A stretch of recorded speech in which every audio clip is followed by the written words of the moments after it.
अङ्गम् हरेः पुलकभूषणमाश्रयन्ती भृङ्गाङ्गनेव मुकुलाभरणम् तमालम् अङ्गीकृताखिल विभूतिरपाङ्गलीला माङ्गल्यदास्तु मम मङ्गलदेवतायाः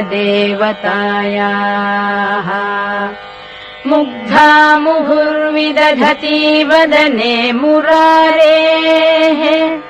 प्रेमत्रपा प्रणिहितानि गतागतानि मालादृशोर्मधुकरीव महोत्पलेया सा मे श्रियम् दिशतु सागरसम्भवायाः आमीलिताक्षम् अधिगम्य मुदा मुकुन्दम् आनन्दकन्दमनिमेषम् अनङ्गतन्त्रम् आकेकरस्थितकनीनिकपक्ष्मनेत्रम् भूत्यै भवेन्मम भुजङ्गशयाङ्गनायाः बाह्वन्तरे मधुजितश्रितकौस्तुभेया हारावलीव हरिनीलमयी विभाति कामप्रदा भगवतोऽपि कटाक्षमाला कल्याणमावहतु मे कमलालयायाः कालाम्बुदालिललितो रसिकैटभावेः धाराधरे स्फुरति या तडिदङ्गनेव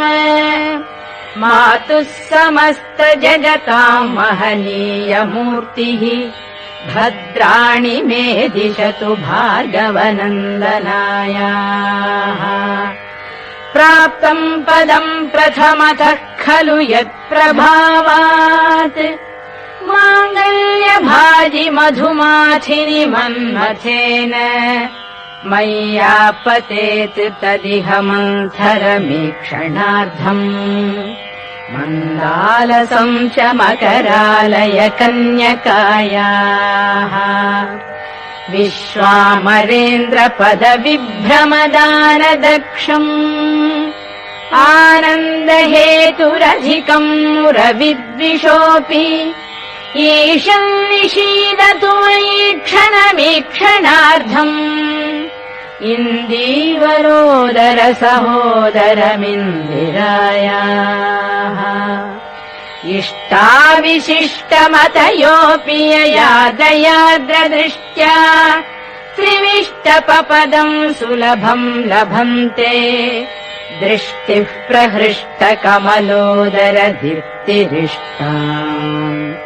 पुष्टिम् कृषिष्ट मम पुष्करविष्टरायाः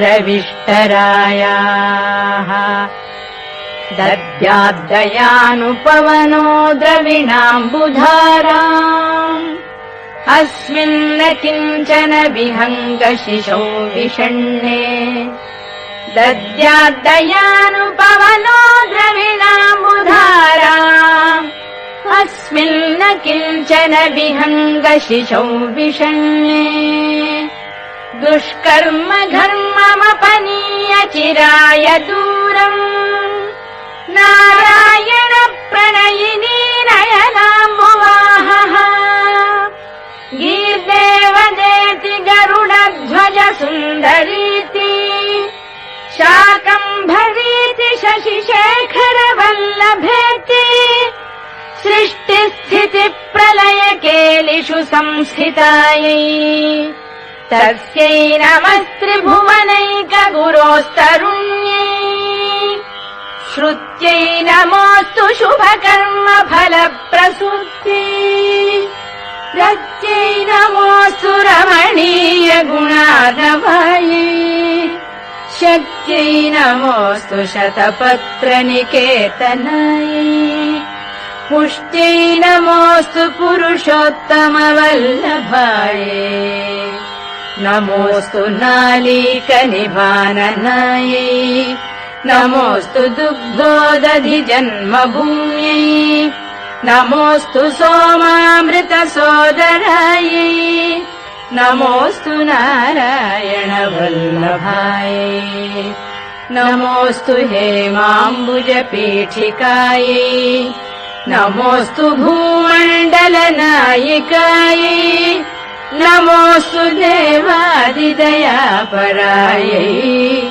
नमोऽस्तु शार्ङ्गायुधवल्लभायै नमोऽस्तु देवी भृगुनन्दनायै नमोऽस्तु विष्णोरुरसिस्थितायै नमोऽस्तु लक्ष्मी कमलालयायै नमोऽस्तु दामोदर वल्लभायै नमोऽस्तु कान्ति कमलेक्षणायै नमोऽस्तु बुद्धि भुवन प्रसूक्ति नमोऽस्तु देवादिभिरर्चितायै नमोऽस्तु नन्दात्मज वल्लभायै सम्पत्कराणि सकलेन्द्रियनन्दनानि साम्राज्यदानविभवानि सरोरुहाक्षि त्वद्वन्दनानि दुरितोद्धरणोद्यतानि मामेव मातरनिशौ कलयन्तु मान्ये यत्कटाक्षसमुपासनाविधिः सेवकस्य सकलार्थसम्पदः सन्तनोति वचनाङ्गमानसैः त्वाम् मुरारिहृदयेश्वरीम् भजे सरसिजनिलये सरोजहस्ते धवळतमाम् शुकगन्धमाल्यशोभे भगवति हरिवल्लभे मनोज्ञे त्रिभुवनभूतिकरि प्रसीद मह्यम् भगवति हरिवल्लभे मनोज्ञे त्रिभुवनभूतिकरि प्रसीद मह्यम् दिग्हस्तिभिः कनककुम्भमुखावसृष्टस्वर्वाहिनी विमलचारुजलप्लुताङ्गी प्रातर्नमामि जगताम् जननीम् अशेषलोकाधिनाथ गृहिणीम् अमृताब्धिपुत्री कमले कमलाक्षवल्लभे त्वम् करुणापूरतरङ्गितैरपाङ्गैः अवलोकय माम् अकिञ्चनानाम् प्रथमम् पात्रम् अकृत्रिमम् दयायाः स्तुवन्ति ये स्तुतिभिरमूभिरल्वघम् त्रयीमयीम् त्रिभुवनमातरम् रमाम् गुणाधिक गुरुतर भाग्यभागिनः भवन्ति ते भुवि बुधभाविताशया